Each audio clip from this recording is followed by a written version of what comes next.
Hello, hello, hello, and welcome to episode 210 of Prog Review. This one's a quick one today. This is looking at Stephen Wilson's Drive Home. Drive Home. Yeah. This is the Blu-ray DVD edition. Curious little thing, because it's neither I guess what you'd call this, if this was the 80s, we'd call this like a video EP, or something like that.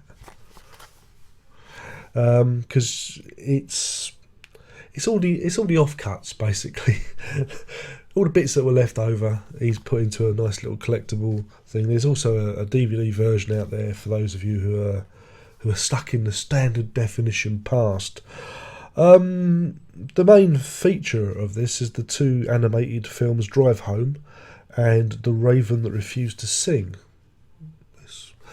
Now, I purposely didn't watch Drive Home on YouTube so I could watch it on here. I'd seen The Raven That Refused to Sing on YouTube and was very disappointed it didn't actually make it onto the album, the Blu-ray or DVD album version, because I thought it would have been a good extra. And the same could have been said of Drive Home. I mean, they both take on this very gothic style of animation. I compared it to those old Polish cartoons we used to get in the 80s. I don't know if you remember. Thomas the Tank Engine gone wrong. Channeling a little bit of Jan Svankmajer in there somewhere. Mind you, that'd be good if Svankmajer would do something. But yes, these are kind of gothic animations. They could go rather well with the artwork and the feel of the music. Yeah, I mean, there's nothing that you probably haven't seen before stylistically. You know, there's nothing groundbreaking in them, but they do very much suit the music. And this got me thinking, because I quite enjoyed watching the cartoons. The films. Cartoon sounds like Tom and Jerry.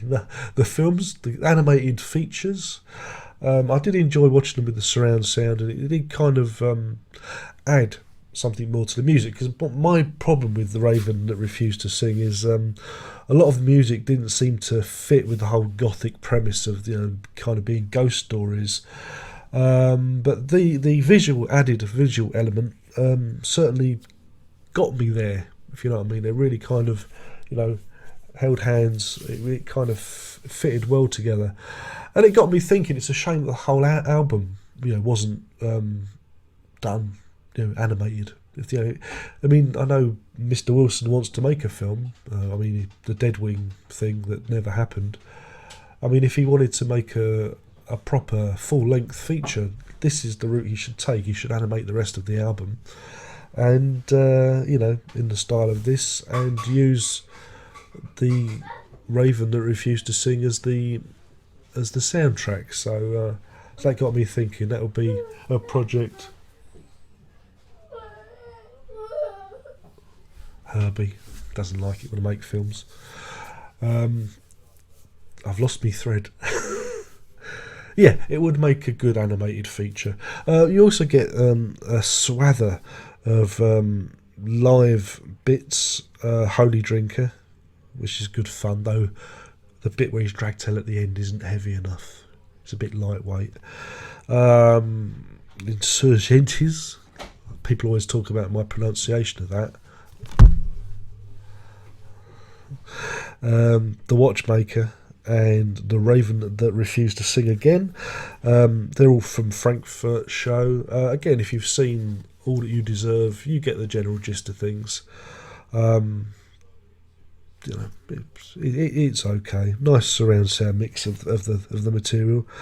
There's also audio mixes of The Birthday Party, which I think was a track that was left off the album, and the orchestral version of The Raven That Refused to Sing, which is rather nice actually. It's quite nice.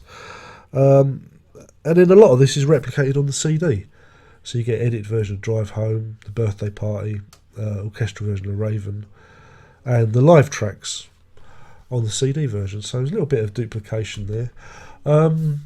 So yeah, I mean, it's a curiosity. It's a bit of a curate's egg. It's hard to know how to rate it exactly.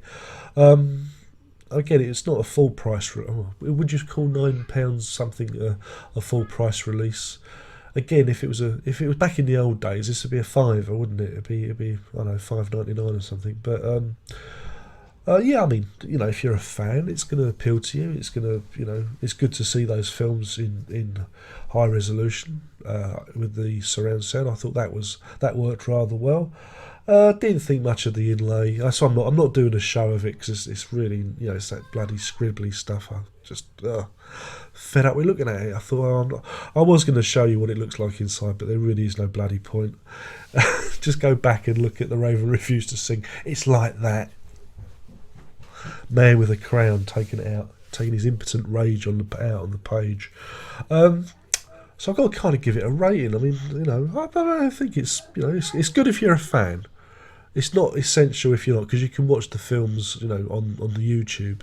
But if you want to hear it how it should be heard, pick it up. So I'm going to give this. I think I'll give it 5. I'm going to give it 5. 5 watchmakers out of 5 because I think it's a good thing, but it's a shame that these bits weren't included with that lovely big box set. But it's an afterthought, it's a PS, it's a postscript, it's an addendum, and that's that. My name's been Darren. I've been talking about Steve Wilson's Drive Home EP, call it that, and you've been a lovely audience. The burbling you can hear in the background is my son talking gibberish. That's what he does.